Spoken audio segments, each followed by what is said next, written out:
Habakkuk chapter 1. This is the message that the prophet Habakkuk received in a vision. Habakkuk's complaint. How long, O Lord, must I call for help? But you do not listen. Violence is everywhere, I cry, but you do not come to save. Must I forever see these evil deeds? Why must I watch all this misery? Wherever I look, I see destruction and violence. I am surrounded by people who love to argue and fight. The law has become paralyzed, and there is no justice in the courts. The wicked far outnumber the righteous, so that justice has become perverted. The Lord's reply. The Lord replied, Look around at the nations. Look and be amazed. For I am doing something in your own day, something you wouldn't believe even if someone told you about it. I am raising up the Babylonians, a cruel and violent people. They will march across the world and conquer other lands. They are notorious for their cruelty and do whatever they like. Their horses are swifter than cheetahs and fiercer than wolves at dusk. Their charioteers charge from far away. Like eagles they swoop down to devour their prey. On they come, all bent on violence. Their hordes advance like a desert wind, sweeping captives ahead of them like sand. They scoff at kings and princes, and scorn all their fortresses. They simply pile ramps of earth against their walls and capture them. They sweep past like the wind and are gone. But they are deeply guilty, for their own strength is their God. Habakkuk's second complaint.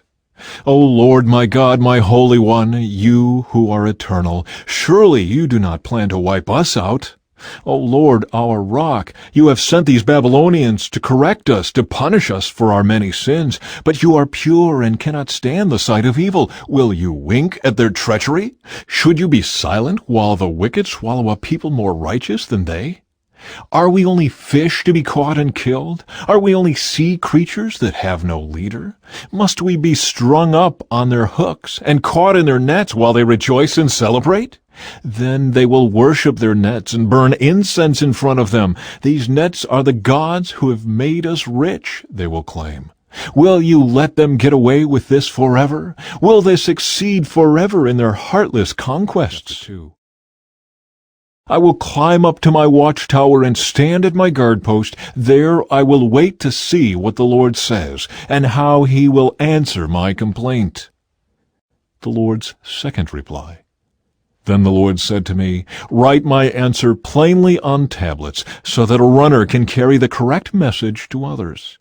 This vision is for a future time. It describes the end, and it will be fulfilled.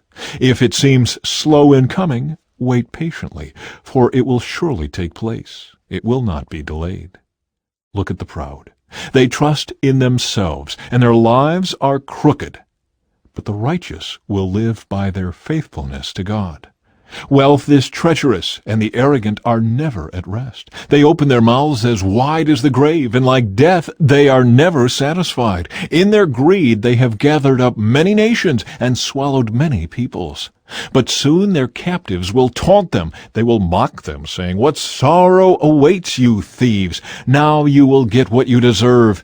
You've become rich by extortion, but how much longer can this go on? Suddenly your debtors will take action. They will turn on you and take all you have, while you stand trembling and helpless. Because you have plundered many nations, now all the survivors will plunder you. You committed murder throughout the countryside and filled the towns with violence.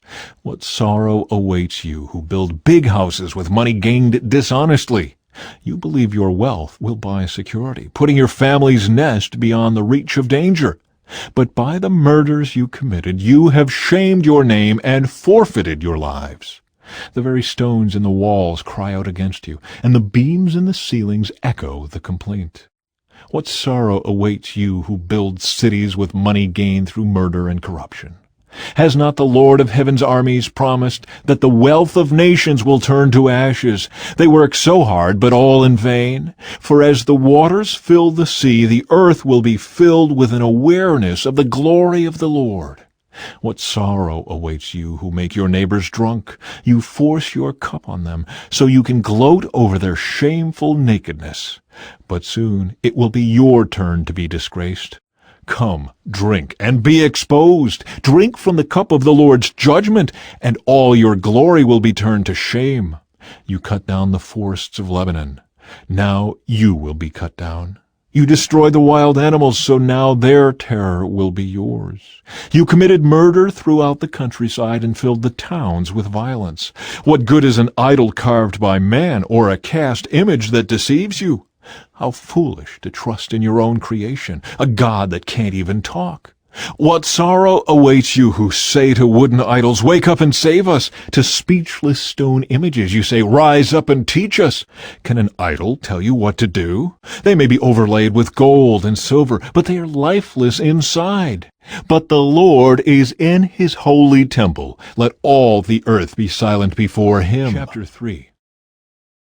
Habakkuk's Prayer. This prayer was sung by the prophet Habakkuk. I have heard all about you, Lord. I am filled with awe by your amazing works. In this time of our deep need, help us again as you did in years gone by. And in your anger, remember your mercy. I see God moving across the deserts from Edom, the Holy One coming from Mount Paran. His brilliant splendor fills the heavens, and the earth is filled with his praise. His coming is as brilliant as the sunrise. Rays of light flash from his hands, where his awesome power is hidden. Pestilence marches before him. Plague follows close behind. When he stops, the earth shakes. When he looks, the nations tremble. He shatters the everlasting mountains and levels the eternal hills. He is the Eternal One. I see the people of Cushan in distress, and the nation of Midian trembling in terror. Was it in anger, Lord, that you struck the rivers and parted the sea? Were you displeased with them? No, you were sending your chariots of salvation.